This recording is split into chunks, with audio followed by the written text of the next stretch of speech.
Arch-Oboler's Lights Out, Everybody.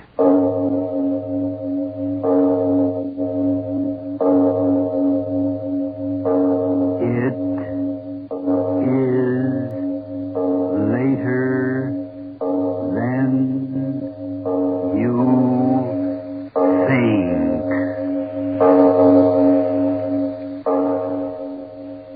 This is Arch-Oboler bringing you another in our series of stories of the unusual.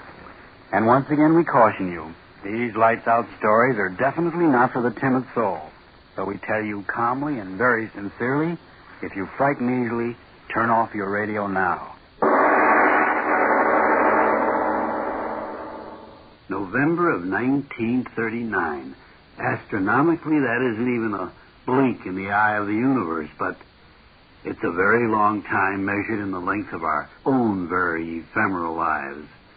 On that day, I aired our next story. Remember that date, 1939. A lot of heartbeats before we went to war against the madness of Adolf Hitler and his friend Benito.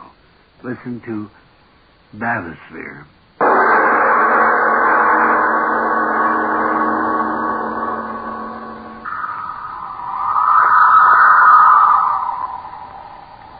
The sea is very quiet. Yes, Your Excellency. Will it be very quiet under the water? No motion, Your Excellency. I'm sure it'll all be very amusing. I hope so, sir. The captain ought to have everything ready by now, sir. If you'll excuse me now, Your Excellency, I'll go see. No, just a moment, Doctor. Yes, Your Excellency? You're much too impatient, my dear young friend. One of the great joys of an experience is to savor it before it happens. Yes, stay and talk to me. As you say, Your Excellency. How far under will we have to go to break the record? Over half a mile. How far's the bottom? Just over the record mark. Deeper than any man's ever gone.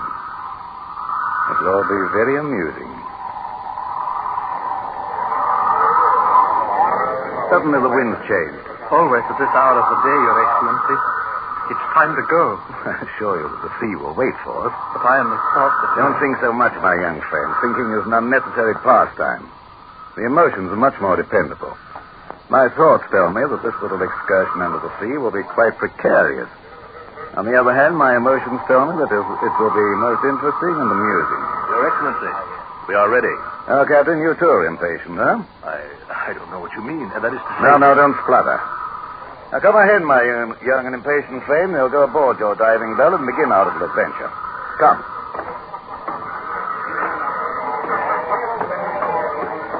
Attention! You see, Your Excellency, we are quite ready. Well, Doctor, is everything to your satisfaction?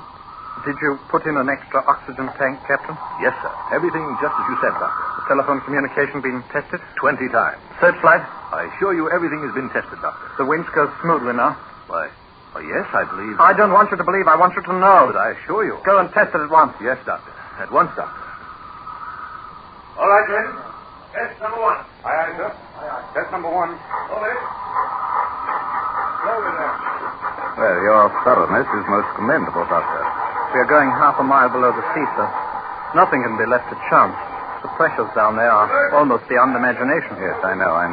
Particularly on this dive, everything must be protection. You mean the record? I mean, Your Excellency, that your life is precious to the state. Yes. The press of the world has known me only as a record breaker in the world of what they so quaintly term power politics. By nightfall, they'll herald me as a record breaker in the world of science, eh, Doctor? If all goes well, Your Excellency. If? You have doubts? No one can predict the ways of the sea. What are you talking about? We'll be quite apart from the sea inside of the steel ball, this bathysphere, oxygen to breathe, telephone with which to communicate, light with which to see. Why should there be any question? Question of the human factor, Your Excellency. You're as cautious as they said. I like that. I, too, am a cautious man. Oh, yes, indeed. My success has been based upon determining that the unpredictable cannot occur before until I say embark upon my bold adventure. I'm talking quite frankly with you, eh, Doctor? Well, it pleases me to do so. For a few hours, we'll be locked up in that steel ball. There's no reason you shouldn't know a little about your leader, is there? You honor me, sir. For example, I know beyond a shadow of a doubt the steel cable which will drop us down beneath the ocean has strength enough to hold 50 such steel spheres as the one we'll be in. I know, too, that you've made 30 such descents towards the floor of the ocean without the slightest misadventure. The men on this cruiser, they are specially trained for the work. And with my life in their hands, I'm sure they'll be particularly careful on this descent. Hey, Doctor? There is no doubt of it, sir. All ready now, sir. Shall we go now, Your Excellency? Yes, of course, of course. Careful, Your Excellency. The deck is quite wet here. Well, thank you, Captain. What is thought, sir? Thank you, sir. Attention! No formalities. Let the men go about their business so we can get started. Yes, Your Excellency. At your work, men. Would you like to get into the Bathysphere first, Your Excellency? No, after you. Quite a small doorway, isn't it? How fortunate we're both small, lean men, Doctor. Lean men. Caesar once said something about that sort, didn't he? I don't know much about that sort of thing, sir. Oh, I didn't imagine, sir. Get in, Doctor. I'll follow you. Yes, sir. Head first into the steel wall. Quite a route dignity, eh, Captain? Shall I help you, sir? No, I'll make it all right. You ready for me, Doctor? Come ahead, sir. And careful of the bolt end, sir. Careful. That's it. You're all right, sir? Yes, of course I am. Well, what are we waiting for? Captain. Aye, sir. Close her up. Aye, sir. Your ears. Cover your ears, sir. Huh? The bolts and wing bolts that hold the door shut, they have to be tightened by hammering with a sledge. Cover your ears, sir.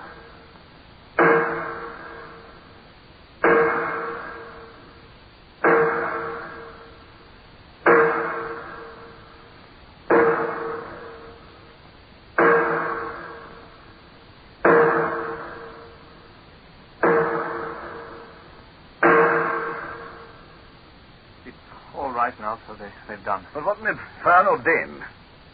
Open ready out of the way. Hammering is the only definite guarantee of a watertight seal, sir. My ears. All well in there, sir? What's that? A voice through the telephone, sir. They'll communicate with us from the deck every 3 minutes. If one of us doesn't answer within half a minute, the orders are to pull us up. An excellent safety precaution. Yes, indeed. All well in there, Doctor? All well. We're moving. Yes. Lifting us out to the end of the boom, and then down we go. Look, sir, you can see the deck down there through the windows. Glass so clear. Clearest in the world. Quartz glass to stand the pressure. Letting us down in the water, aren't they? Yes, sir, in a moment.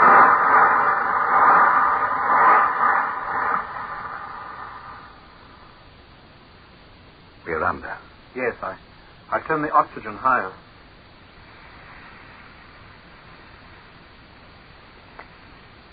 The light. So green. Yes.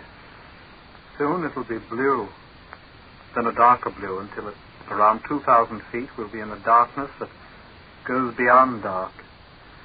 Complete, eternal night. Eternal night under the water. How amusing.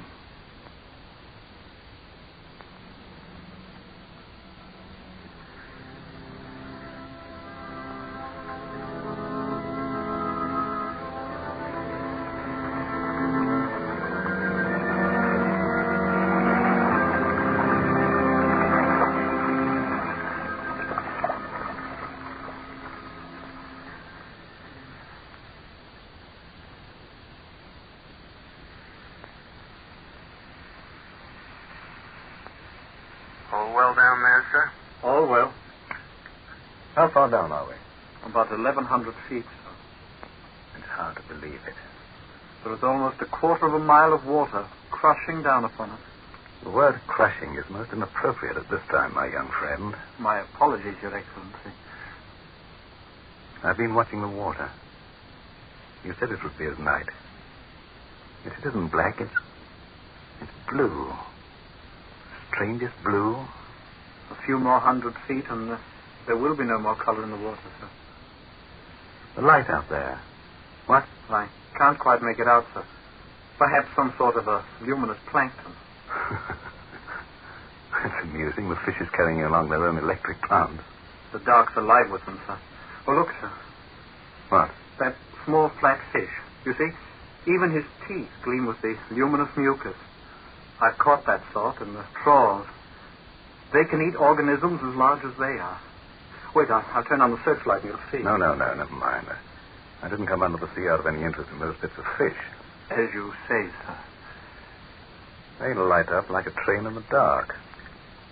Oh, but the portholes of the boat would be a more appropriate figure of speech. Well, seeing one, seeing them all. All well down there, sir? All well. How far down now? Ask him. How far? 1,350 feet. Right. You make good time, huh? Yes, sir. They lowered us very quickly, sir. A 6-foot ball containing a very earnest young man and the leader of the state. Headed for... What should we say, Doctor? A new record, sir. Is that as far as your imagination carries you? At the moment, I cannot say, Your Excellency.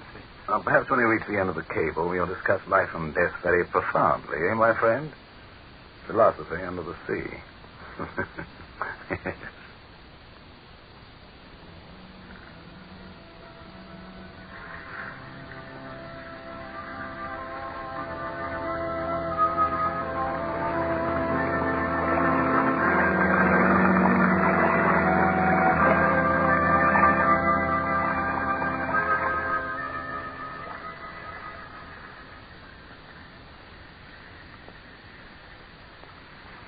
All well down there, sir? All well. 2,200 feet. Right. How much further? We've 4,000 feet of cable, sir. You were right. There's a darkness out there now that's darker than any night that man has ever seen. It's amusing.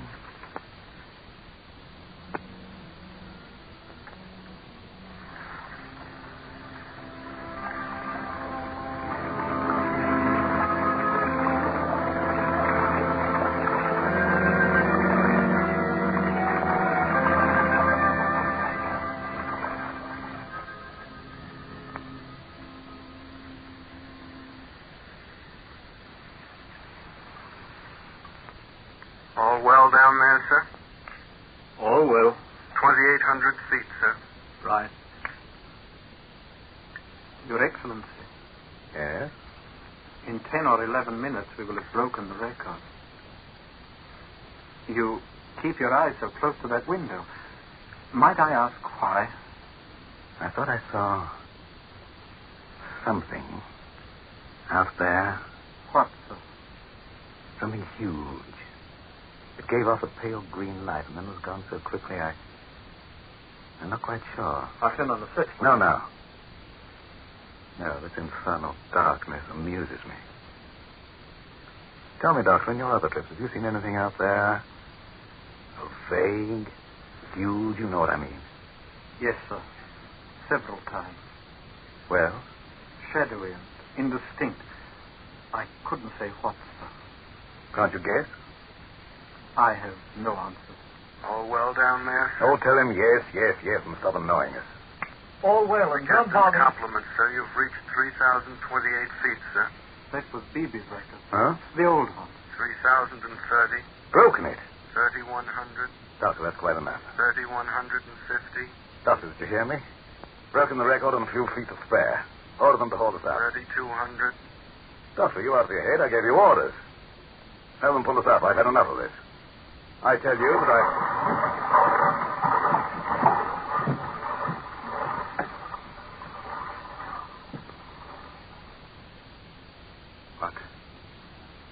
What happened?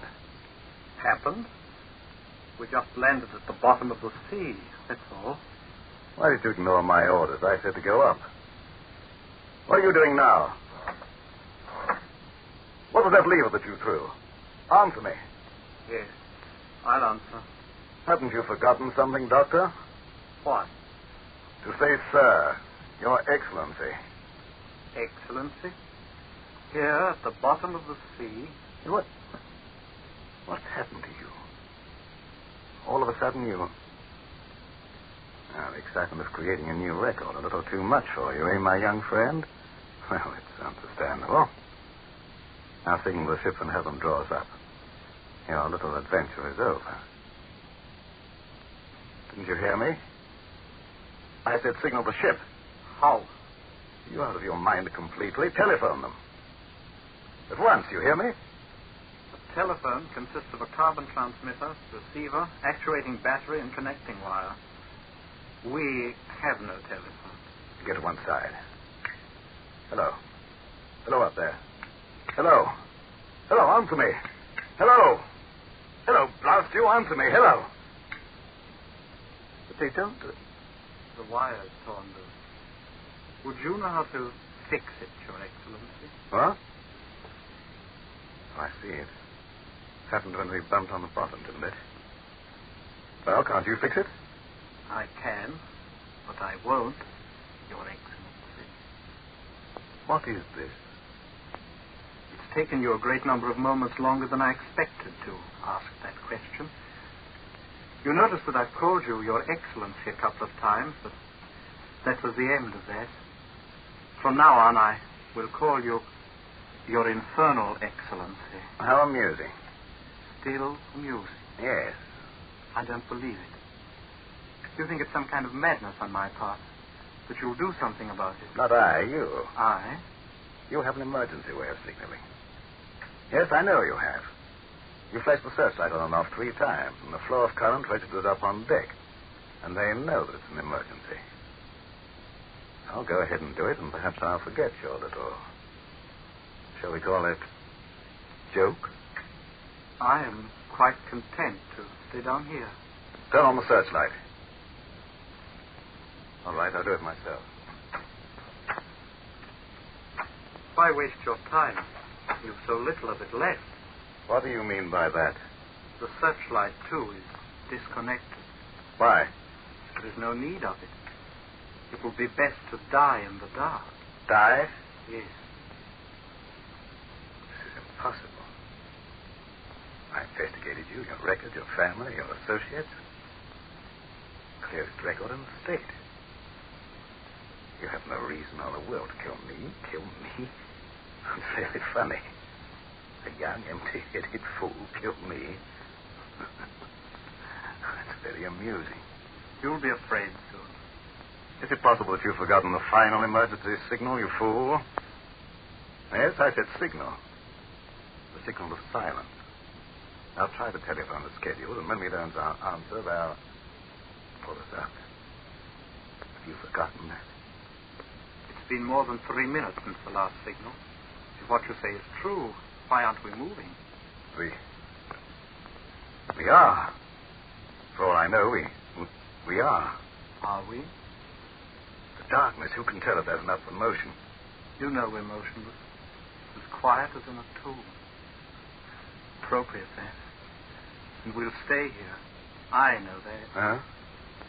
That lever up on the roof that I pulled. Well? It threw the end of the steel cable free. Yes, severed the cord between ourselves and the ship and the world. No. We are here, Your Infernal Excellency. Down here to stay. No. You lie. I don't believe you. They'll pull us up. The telephone, here. Here, you up there, listen. Get me up. Get me up. You up there, hear me. It's your leader. Get me out of here. Get me out of here. You hear me? Get me out of here. Out of here. Out of here.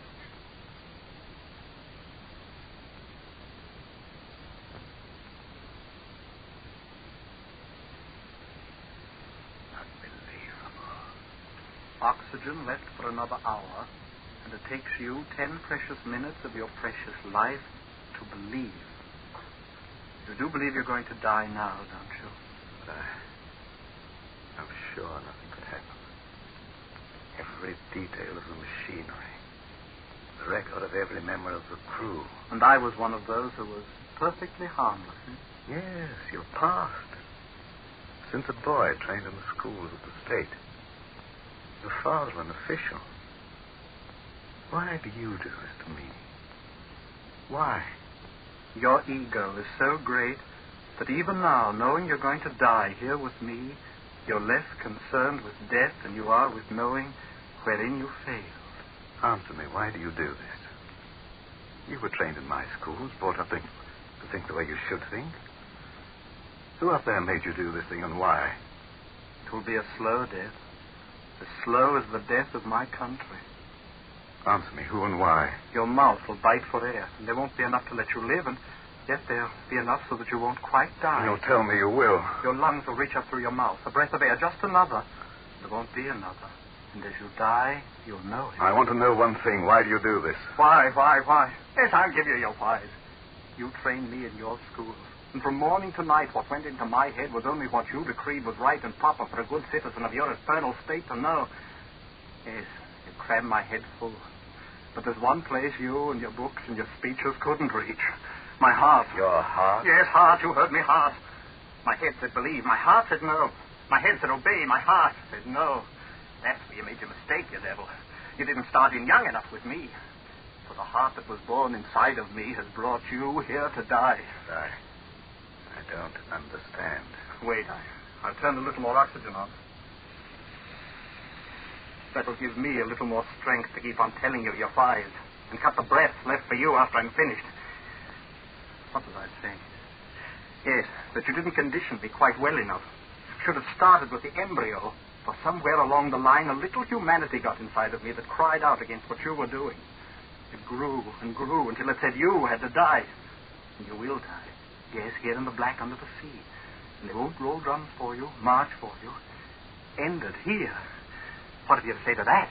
You Fool? Is that all you answer? Yes, fool. You think I'm a fool to die here with you? You call me a fool when I know that ending here I give a new beginning to those up there. Yes, such a fool. Well, stop saying that. They won't say it back in the cities when they know that they're free. You fool. You think the freeing them of me will make them free? Yes, of course it will. I call you fool again. How do you think I became the head of the state? Through my great wisdom? I'm really not so wise. Through my great courage? No man has courage of that sort to stand up single-handed against the bullets and the bayonets of the entrenched powers. And how? How did I do it? With lies and ruthlessness and cruelty, I know. You don't know a thing. You saw the end result surrounded by pomp and circumstance, and you couldn't see the means. All right, I know I'm going to die. When a man is expected to die as long as I have, the actuality isn't quite as frightening as you might think. Since I am going to die, I'll have the one small satisfaction of showing you that you're an empty-headed fool. Stop saying that. Oh, you too have an ego. Apparently it's lived for weeks on how you'd make me plead and beg and squirm down on my knees. I had a few moments of hysteria, didn't I? You like that. You don't like this. My sitting in the dark so calmly telling you that you're a fool. I haven't failed. You're here. You failed because if you're killing me and yourself to give them back their freedom, whatever that word means, you're dying quite in vain. You're saying that because you think... No, don't talk. Listen to me. I'll tell you where you failed. I came into power not alone through my own strength, but because the conditions of our country were such that other men sitting on their wealth came to the decision that I alone could keep them there. But it was you... I tell you, listen. When an ancient rule of privilege is threatened, it seeks to live no matter what the cost. The cost to them was me, and they found me worth it. For I threw to the mass none of the wealth they'd worked to build, but only fighting phrases of prejudice and hate that cost the men who made me nothing but the rent of the halls for the simple to hear my opiates. And so I call you fool. Fool to die and fool to kill me. Well, the conditions that made me will still exist when I'm dead. You free them of me. But what of hunger? What of ruthless exploitation? These will still be free up there to put hate and desperation into men. And so the ones who gave me power will find a new leader to stop the rumblings of rebellion with all the tricks that I taught them. A new leader. You hear me, fool? A new leader. No, it isn't true. It can't be true. It's so dark. If I could see your face, to see the fool discovering he's a fool. They will be free. They will. What magic do you think will come into the air when I'm dead? Will men forget their greed and say, oh, we've quite enough. That's enough for everyone. Let each share according to his needs. No, fool. With me or without me, the game will be played just as it always has been played. So you're a fool and die like one. Well, what could I have done? I had to do something. I'll tell you what you could have done. You could have done the one thing that would have in time helped destroy not only me, but those who made me. You could have gone to the people. What? Yes, walked among them, worked among them. And at every chance whispered to them the things I kept from them. The noose would have been around your neck every time you opened up your mouth. And yet, in that talking of liberty and freedom and common decency and all the rest of that sort of thing, there's been far more meaning in this futile murdering of me. I've had them hunted down and shot, each of those who dared to whisper among the people. But as they died, I didn't call them fools, because I knew that they were wise. That only through the will to live and do of the great bludgeoning mass of their people was their hope of making that new world they wanted. Oh, why have I bothered talking? Yes, thick. I'm tired. Hand me something heavy, fool. Why? Why? More explanations? All right, the last one. You think I'm going to sit here and wait and count my every breath until the dark's crawling with horrors and I'm No. I'll end it now, quickly.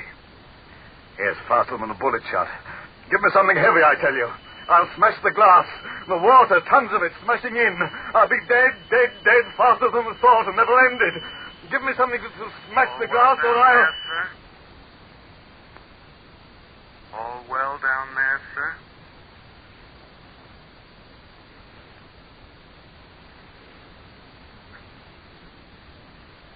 Voice. Telephone. All well. Take us up. We're moving. There's water on the glass.